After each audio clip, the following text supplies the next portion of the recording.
ಭಾರತದ ಅತ್ಯಂತ ಹಿರಿಯ ವಯಸ್ಸಿನ ಹುಲಿಗಳಲ್ಲಿ ಒಂದಾಗಿದ್ದ ರಾಜ ಪಶ್ಚಿಮ ಬಂಗಾಳದ ಅಲಿಪುರ್ದುವಾರ್ ಜಿಲ್ಲೆಯ ಜಲ್ದಾಪುರದಲ್ಲಿರುವ ಖೈರಿಬರಿ ಹುಲಿ ಹಾಗೂ ಚಿರತೆ ರಕ್ಷಣಾ ಕೇಂದ್ರದಲ್ಲಿ ಸೋಮವಾರ ಮೃತಪಟ್ಟಿದೆ. ರಾಯಲ್ ಬೆಂಗಾಲ್ ಹುಲಿಯಾಗಿದ್ದ ರಾಜಗೆ 25 ವರ್ಷ 10 ತಿಂಗಳು ವಯಸ್ಸಾಗಿತ್ತು. 2018ರಲ್ಲಿ ಸುಂದರ್ಬನ್ ಅರಣ್ಯ ಪ್ರದೇಶದಲ್ಲಿ ಮೊಸಳೆ ದಾಳಿಯಿಂದ ರಾಜನ ಕಾಲು ಸಂಪೂರ್ಣವಾಗಿ ಗಾಯಗೊಂಡಿತ್ತು. ನಂತರ ಕೃತಕ ಕಾಲು ಜೋಡಣೆ ಮಾಡಲಾಗಿತ್ತು. ಅಂದಿನಿಂದಲೂ ದಕ್ಷಿಣ ಖೈರಿಬರಿಯಲ್ಲಿರುವ ರಾಯಲ್ ಬೆಂಗಾಲ್ ಹುಲಿ ಪುನರ್ವಸತಿ ಕೇಂದ್ರದಲ್ಲಿ ವಾಸವಾಗಿತ್ತು. ಸೋಮವಾರ ಬೆಳಗ್ಗೆ ಜಲ್ದಾಪುರ್ ಅರಣ್ಯ ಪ್ರದೇಶದಲ್ಲಿ ಈ ಹುಲಿ ಸಾವನ್ನಪ್ಪಿದೆ ಎಂದು ಅರಣ್ಯ ಸಿಬ್ಬಂದಿ ಮಾಹಿತಿ ನೀಡಿದ್ದಾರೆ. ಕಳೆದ ಆಗಸ್ಟ್ನಲ್ಲಿ ಈ ರಾಜ ಹುಲಿಗೆ 25ನೇ ವರ್ಷದ ಹುಟ್ಟುಹಬ್ಬವನ್ನು ಸಂಭ್ರಮದಿಂದ ಆಚರಿಸಲಾಗಿತ್ತು. ಇತ್ತೀಚೆಗೆ ಹುಲಿಗೆ ಯಾವುದೇ ರೀತಿಯಲ್ಲಿ ಗಂಭೀರ ಸಮಸ್ಯೆಗಳು ಕಂಡು ಬಂದಿರಲಿಲ್ಲ. ಖೈರಿಬರಿ ಹುಲಿ ಮತ್ತು ಚಿರತೆ ಸಂರಕ್ಷಣಾ ಕೇಂದ್ರವು ಈ ಹುಲಿ ಖರೀದಿಸಿದಾಗ ಅದಕ್ಕೆ 11 ವರ್ಷ ವಯಸ್ಸಾಗಿತ್ತು.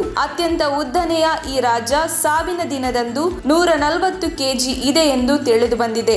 ಆದರೆ ಕಳೆದ ಕೆಲವು ದಿನಗಳಿಂದ ಹುಲಿ ಆರೋಗ್ಯದಲ್ಲಿ ತುಸು ಬದಲಾವಣೆಗಳು ಕಂಡು ಬಂದಿತ್ತು. ಹಿರಿಯ ಹುಲಿ ವಯೋಸಹಜ ಸಂಬಂಧಿತ ಸಮಸ್ಯೆಯಿಂದ ಮೃತಪಟ್ಟಿದೆ ಎಂದು ಪಶುಸಂಗೋಪನೆ ವೈದ್ಯರು ಮಾಹಿತಿ ನೀಡಿದ್ದಾರೆ. ಈ ಹಿಂದೆ ಹುಲಿ ದಾಳಿಯ ವೇಳೆ ಗಂಭೀರವಾಗಿ ಗಾಯಗೊಂಡಿದ್ದ ರಾಜನಿಗೆ ಇದೇ ವೈದ್ಯರು ಕೃತಕ ಕಾಲು ಜೋಡಣೆ ಮಾಡಿದ್ದರು. ಹುಲಿ ಸ್ಮಾರಕ ನಿರ್ಮಿಸುವ ಚಿಂತನೆ ಸುದ್ದಿ ತಿಳಿದು ಖೈರಿಬರಿ ಹುಲಿ ಮತ್ತು ಚಿರತೆ ಸಂರಕ್ಷಣಾ ಕೇಂದ್ರಕ್ಕೆ ಆಗಮಿಸಿದ ಅಲಿಪುರ್ದುವಾರ್ ಜಿಲ್ಲಾ ಮ್ಯಾಜಿಸ್ಟ್ರೇಟ್ ಸುರೇಂದ್ರ ಕುಮಾರ್ ಅವರು ಅಗಲಿದ ಹಿರಿಯ ರಾಜ ಹುಲಿಗೆ ಅಂತಿಮ ನಮನ ಸಲ್ಲಿಸಿದರು. ರಾಜ ಸ್ಮರಣಾರ್ಥ ಖೈರಿಬರಿ ಹುಲಿ ಮತ್ತು ಚಿರತೆ ಸಂರಕ್ಷಣಾ ಕೇಂದ್ರದಲ್ಲಿ ಸ್ಮಾರಕ ನಿರ್ಮಿಸುವ ಚಿಂತನೆಯೂ ಇದೆ ಎಂದು ತಿಳಿದು ಬಂದಿದೆ.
ತಕ್ಷಣ ಬೇಕಾಗಿದ್ದಾರೆ.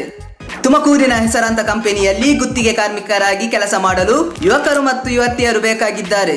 ಲೋಡಿಂಗ್ ಮತ್ತು ಅನ್ಲೋಡಿಂಗ್ ಕೆಲಸ ಮಾಡುವವರು ಬೇಕಾಗಿದ್ದಾರೆ. ವಿದ್ಯಾರ್ಥಿ SSLC PUC BSc pass by ನೇರ ಸಂದರ್ಶನ ಇರುತ್ತದೆ. ESI ಮತ್ತು PF ಸೌಲಭ್ಯ ಇರುತ್ತದೆ. ಆಸಕ್ತರು ಕೂಡಲೇ ಸಂಪರ್ಕಿಸಿ. Naveen GL phone number 9743103968.